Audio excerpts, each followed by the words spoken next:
नमस्कार मित्रांनो, all exam study या यूट्यूब चॅनलमध्ये तुम्हा सर्वांचं स्वागत आहे. आज आपण या व्हिडिओमध्ये सामान्य विज्ञान यामधील काही महत्त्वाचे प्रश्न पाहणार आहोत, जे की सर्वच स्पर्धा परीक्षासाठी उपयुक्त आहेत. चला तर मग सुरुवात करूया आपल्या प्रश्नांना. आपला पहिला प्रश्न आहे, यम कवचाची कमाल धारकता डॅश डॅश इलेक्ट्रॉन इतकी असते.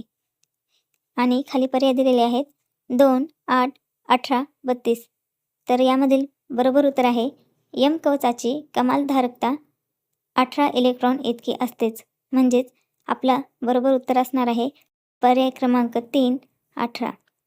आपला पुढचा प्रश्न आहे, मूलद्रव्य हे डॅश डॅशचे अष्टक पूर्ण असते. कशाचे अष्टक पूर्ण असते? Helium, nitrogen, sodium, neon.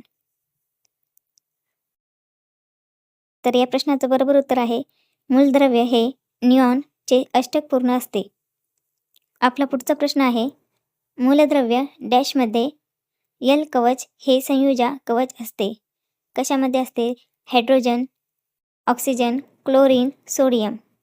तर या प्रश्नाचं बरोबर उत्तर आहे पर्याय क्रमांक 3, ऑक्सिजन. मूलद्रव्य ऑक्सिजनमध्ये यल कवच हे संयुजा कवच असते.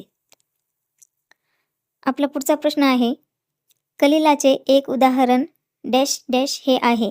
म्हणजेच काय आहे? पितळ, हवा, दूध, ऑक्सिजन. तर या प्रश्नाचं बरोबर उत्तर आहे कलिलाचे एक उदाहरण दूध हे आहे. मित्रांनो, चॅनलवर नवीन असाल तर चॅनलला सबस्क्राईब करा आणि व्हिडिओ आवडल्यास व्हिडिओला लाईक करा. आपला पुढचा प्रश्न आहे, सिलिकॉन हा डॅश डॅश आहे. आपले पर्याय आहेत धातू, अधातू, धातू सदृश, संयुग. तर या प्रश्नाचं बरोबर उत्तर आहे सिलिकॉन हा धातू सदृश आहे. म्हणजेच आपलं बरोबर उत्तर असणार आहे पर्याय क्रमांक 3, धातू सदृश. आपला पुढचा प्रश्न आहे, जेव्हा द्रव्यात 2 किंवा अधिक पदार्थ असतात तेव्हा त्याचे वर्गीकरण डॅश डॅश असे केले जाते. आपले पर्याय आहेत मूलद्रव्य, संयुग, मिश्रण, धातू. तर या प्रश्नाचं बरोबर उत्तर आहे जेव्हा द्रव्यात 2 किंवा अधिक पदार्थ असतात तेव्हा त्याचे वर्गीकरण मिश्रण असे केले जाते. आपला पुढचा प्रश्न आहे, बाह्य बल लावल्यावर सुद्धा आकार कायम राखण्याच्या स्नायूंच्या गुणधर्माला डॅश डॅश म्हणतात. आपले पर्याय आहेत स्थितिस्थापकता, प्रवाहिता, दृढता, आकार्यता.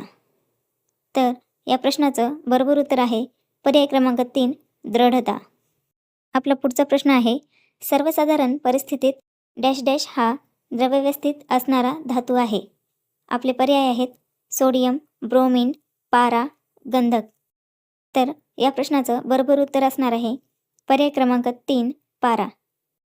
आपला पुढचा प्रश्न आहे, फक्त डॅश डॅशचा अपवाद सोडता सर्व अणूंच्या केंद्रकांमध्ये न्यूट्रॉन असतात. कशामध्ये असतात? तर हेलियम, ऑक्सिजन, हायड्रोजन आणि मॅग्नेशियम. तर या प्रश्नाचं बरोबर उत्तर आहे फक्त हायड्रोजनचा अपवाद सोडता सर्व अणूंच्या केंद्रकांमध्ये न्यूट्रॉन असतात.